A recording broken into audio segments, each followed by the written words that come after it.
Hola, un gran saludo, una bienvenida a toda la gente que está aquí con nosotros en este momento de Laulibro, en un espacio de libro total que hemos llamado Café con Autor, Escritura Portátil. Ya les van a dar el café ahorita. Y la escritura portátil porque pretende ser, y para que él lo sepa y después no me enrede, pretende indagar pues en el proceso creativo, más allá de la vida del autor, más allá de sus libros, que por supuesto sí vamos a mostrar brevemente. Queremos explorar pues esos derroteros de la escritura como tal, desde la perspectiva de cada uno de ellos. Hoy tenemos dos invitados, adelante. Hoy tenemos dos invitados, les decía, que forman parte no solamente del proyecto de la Biblioteca Libro Total, sino ya prácticamente son parte del espíritu de la Casa del Libro Total. Ahí me hacen ojos y todo. Y entonces yo quiero presentarlos porque en conjunto, además porque creo que entre los dos traen una perspectiva diversa al tema no solamente de la escritura, sino el tema también de ser escritor, de tener una voz precisa. Entonces, quiero darles esta breve introducción. Hay solo dos formas en las que en el espíritu humano todo se hermana. La forma del miedo a la muerte, articulado por la incontestable nostalgia anticipada, y la de la risa, que con su hilarante mueca nos salva. Ambas tensiones habitando el mismo horizonte inconforme del habitar común del hombre de hoy.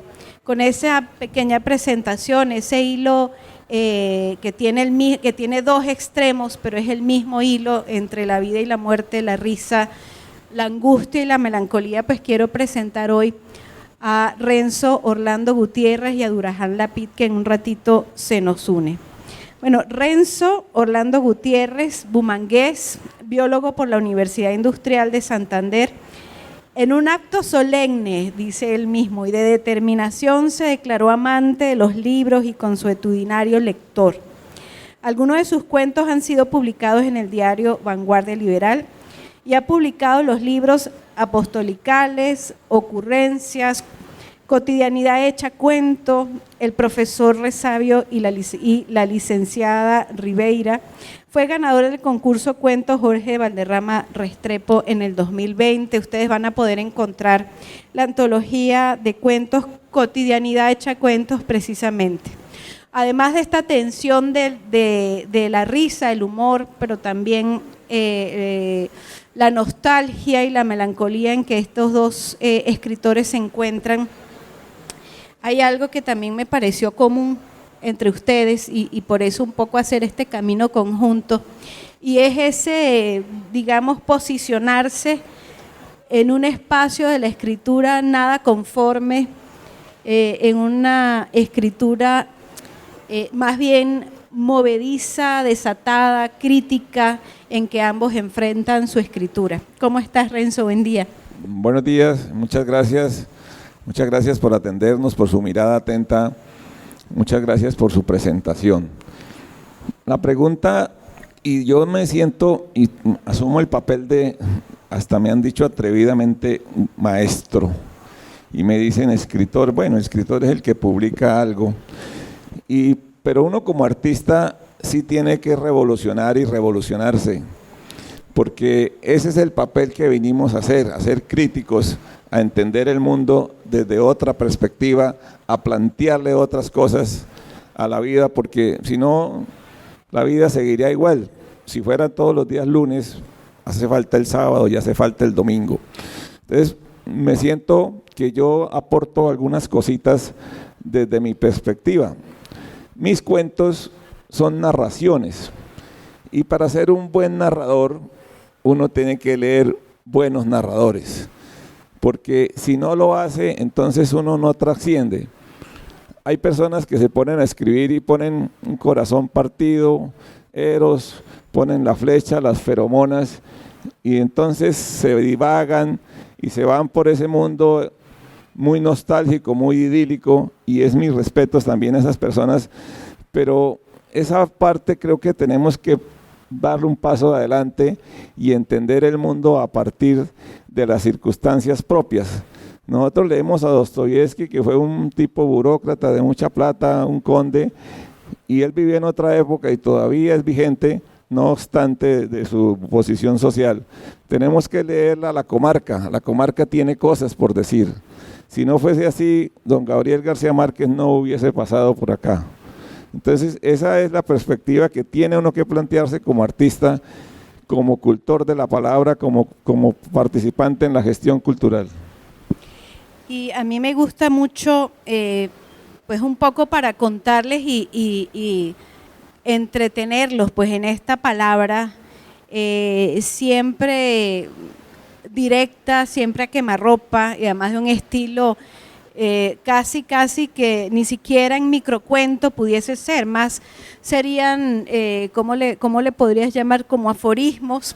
Hay uno acá para que entendamos con quién estamos conversando y un poco esa forma de pensar el presente desde eso que ya estabas diciendo, ¿no? Desde los autores pasados también del pensamiento que ha trascendido porque de alguna manera se concreta, se enreda en el pensar una cotidianidad de forma diferente. Entonces, algunas de estas aforismos podríamos decir dialéctica. Los idealistas pueden materializar sus pensamientos. Entonces, te has acostumbrado, Enzo, podríamos leer otro por acá, por ejemplo. Asepsia. Poncio Pilatos inventó el lavamanos y así vamos pues transcurriendo en estas ocurrencias y me parece que es una manera de enfrentar ese proceso de escritura de una forma que no contempla tampoco como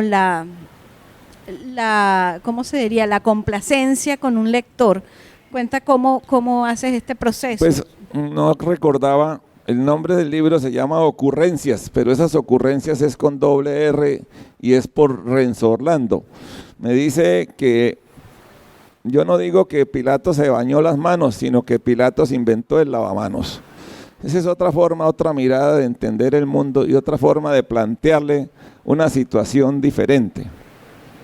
Entonces esa es la ironía, ese es el sarcasmo. Por ejemplo, creo que hay otras cositas, el último. Hay una pregunta y hay una respuesta. Esto es muy cortico, dice, ¿es medicinal eso que fumaba su hermano? Es pregunta. Sí, señor, él murió sin dolor. Entonces de algo ha de servir eso. Y este libro contiene muchas cositas y gracias por traerlo. Voy a hacerle una pregunta al público solamente con el sentido o una aclaración. Nosotros usamos jarabes es antitusivos, generalmente están compuestos de azúcar para evitar la expectoración. Thanatos es el dios de la muerte. Entonces dice el escritor jarabe, para sanar la tos, Thanatos. Bueno, hay un juego de lenguaje, ¿no? Un hacer de la palabra, ese juego que va a llevar directo y a quemarropa un pensamiento que es directo, que es crítico, que es mordaz. ¿Cómo enfrentas cada día esa forma de pensar y esa forma de escribir? Y ese Renzo Gutiérrez siempre diciéndonos lo que sí y lo que no importa, ¿no? Desde una la cotidianidad le da a uno todo. Yo escribí hace un poquito cuando el muchacho Ángel Barajas se ganó la medalla de plata, yo escribí, los niños vienen de París, de allí mismo un ángel trajo una medalla. Entonces es un juego de palabras que cotidianamente lo hago. Y por ejemplo, aquí hay una cosita que se llama incertidumbre. Dice, David mató a Goliat con una Honda, una Kawasaki o una Yamaha. Entonces, ayúdenme a aclarar el misterio. Si murió, ahí está la pregunta, ahí está. Aquí hay otra cosita que dice redundancia. Me llamo Margarita Hortensia Rosas Flores. Es una redundancia. Una rebusnancia. Bueno, Renzo, pero ¿por qué ocurrencias? ¿Por qué esa escritura tan corta, tan a quemarropa? O sea, ¿cuál ha sido siempre como el interés? Esa forma de decir, esa forma de seguir jugando, pero hace rato o hace unos días más bien me decías, mi interés es reír. Sí, yo tengo de pronto esa facilidad y algún día leí un cuento de Gabriel García Márquez que es el más cortico y no sé exactamente, pero trato de recogerlo, que dice Gabriel García Márquez estaban en un bazar en Aracataca y se perdió. Y va y le dice a un policía, ¿tú no has visto una mamá que está buscando un niño como yo? A mí me parece es una frase suprema, una consistencia muy grande y eso es parte de la sublimización que uno alcanza cuando uno lee y cuando uno es capaz de satanizar las palabras, cuando uno es capaz de volver cortica las cosas. Entonces eso más o menos es lo que yo hago. Yo invento cosas en el momento, tengo la facilidad de la chispa para hacerlo y generalmente cuando toman vino me invitan, pero yo soy el bufón del palacio para molestar eso. Desde siempre lo he hecho. Un día trabajaba en la industria farmacéutica y estábamos en una negociación con un producto de una multinacional que se llama Merck Sharp & Dohme, perdone la evocación, y el producto era un abortivo. Y el gerente general se preciaba, hicimos un negocio y él tenía que el negocio valía miles de millones y me preguntó, hizo el negocio de los 12.000 millones de no sé qué más. Le dije, no, se abortó. Entonces, me sacó de la conferencia porque... Bueno, entonces es como la escritura de doble sentido, la escritura desde el humor, la escritura que incluso creo que no tiene ninguna impostura, ¿no? No.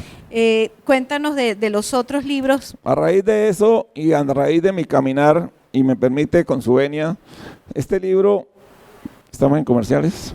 ¿Sí? Bueno, Comerciales absolutos. este libro se llama El Profesor Resabio. El Profesor Resabio, ¿por qué? Por Renzo. Entonces el Profesor Resabio dice, el que más reza, el más sabio, el que no tiene resabio. La palabra resabio en Santander o en los Santanderes es como una persona que tiene sus cosas, pero que es como muy correcta, que no relincha, que no molesta. Este libro yo lo hice visitando algunas personas de algunos hechiceros, algunos culebreros porque cargaban una culebra en su cuello, por eso le dicen culebreros. Ellos venden, pues aún existen, se están acabando por allá en Yarumal, por aquí en Barranca, venden pomadas, geles antihelmínticos, antiparasitarios, venden de todos esos productos y tienen un lenguaje muy particular. El libro recoge esas historias y no hay que perder esa condición, no hay que perder esa jerga, porque eso tiene que continuar. Todos vienen de las Amazonías colombo-peruanas y ellos se paran en una esquina, tienen unas retahílas y empiezan con su cuestión y empiezan a vender sus productos allá para el señor del sombrero, allá para el señor Mora sin demora, y empiezan a hacer su esto y se presentan. Dice, la vida es parte de la inteligencia y la inteligencia es parte de la vida. Aquel que se considere bruto puede retirarse. Nadie se va para que no le digan bruto.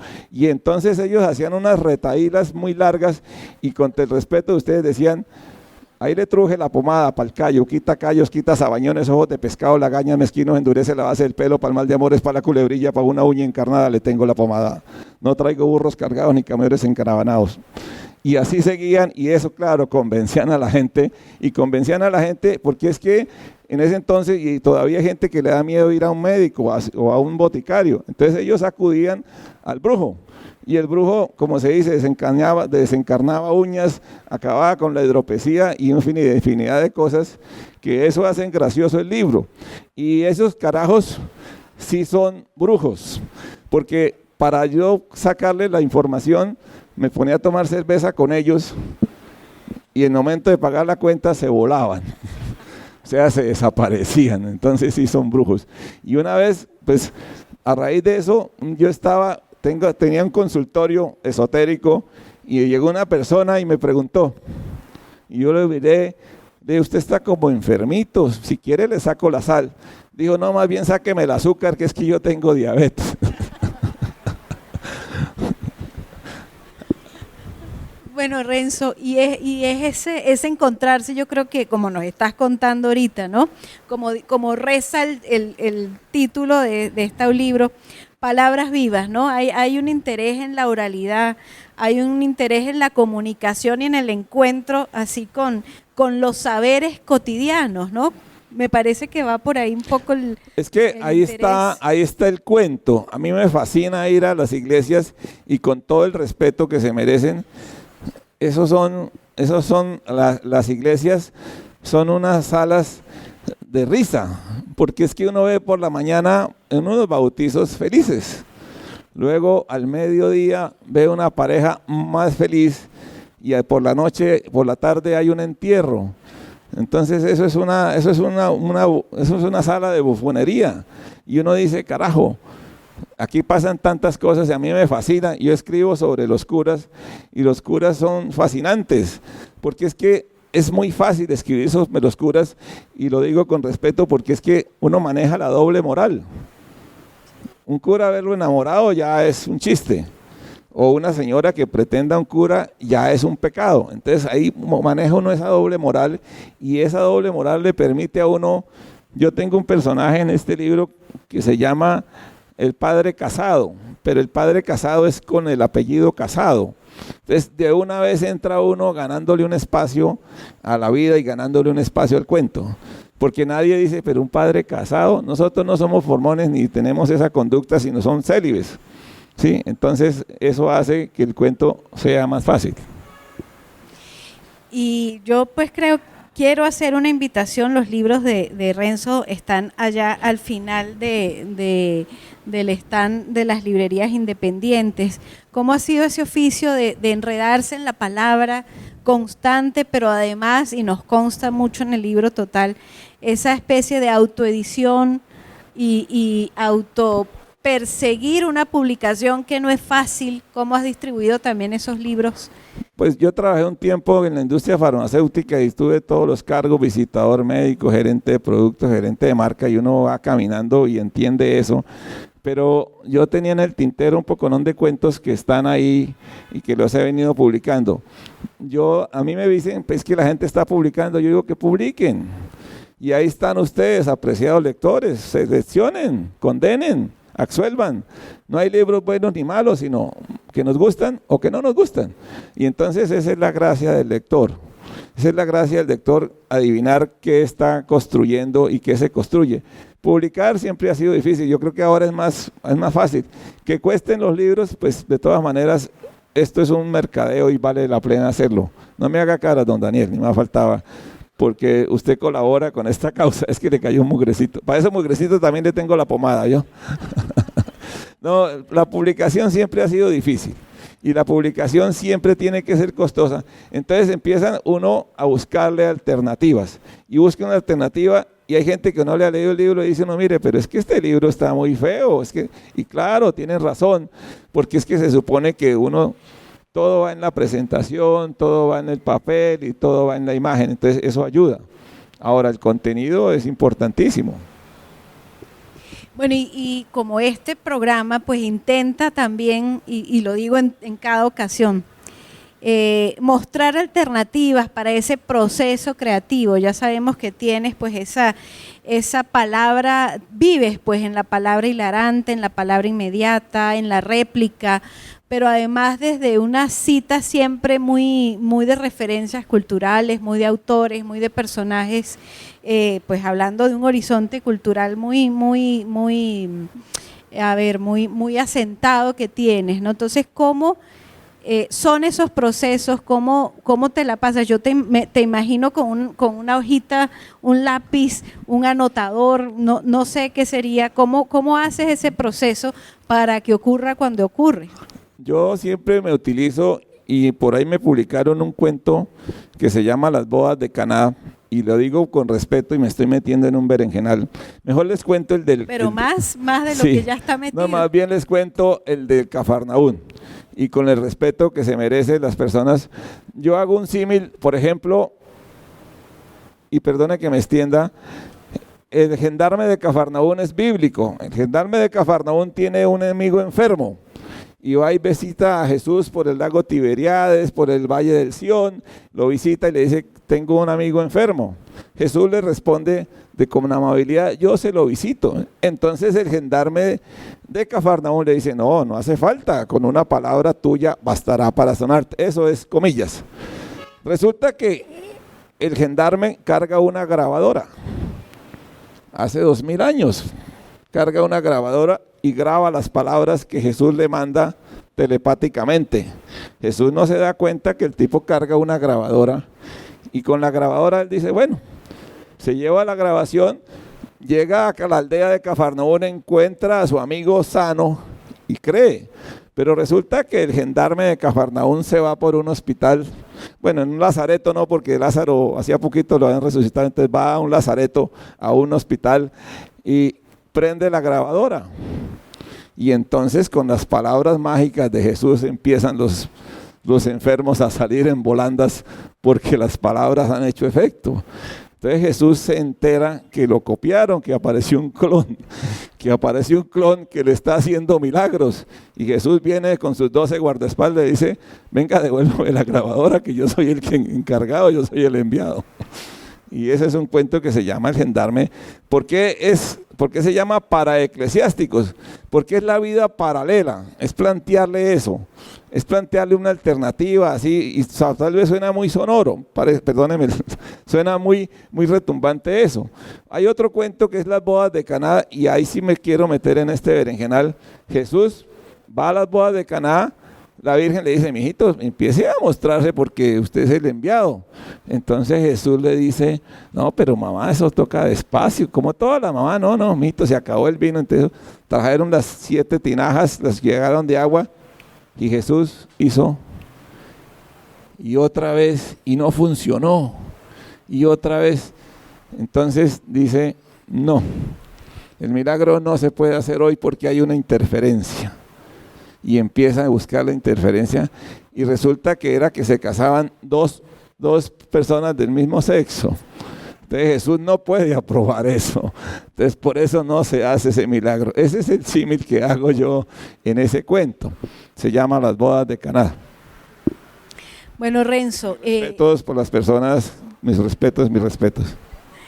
Entonces la palabra, la escritura como una realidad paralela, como un contrasentido, como una parodia, pero todo eso ¿por qué?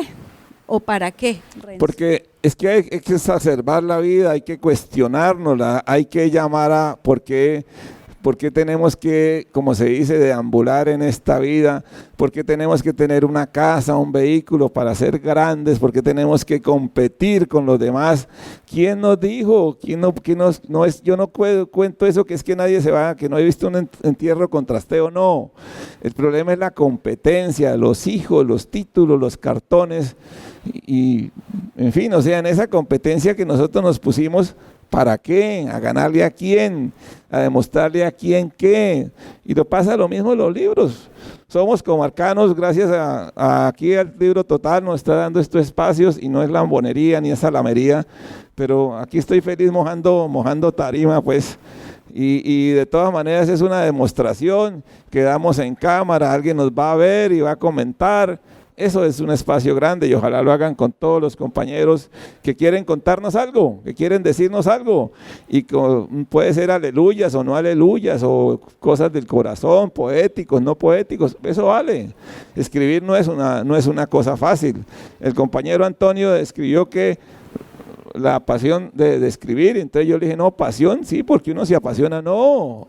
Pasión es Jesús, la pasión de Jesús, es sufrir, es navegar en eso. Y entonces los que nos declararon escritores, le hacemos juego a eso, porque no es un acto. Yo digo, cuando el escritor está maduro es fácil escribir. Y como los buenos vinos, hay que dejarlos escritos, hay que revisarlos, hay que buscar un crítico que le ayude a uno, más no que lo condene, pero ese es el ejercicio que tenemos que hacer, plantearnos otras cosas, plantearnos otra situación, cambiar este sistema como se dice, hoy nos venden un celular, el capitalismo quiere eso. Mañana tenemos otro de 4 cámaras y no usamos sino 3, pero este vale 12 millones y el que no lo tenga está fuera de órbita.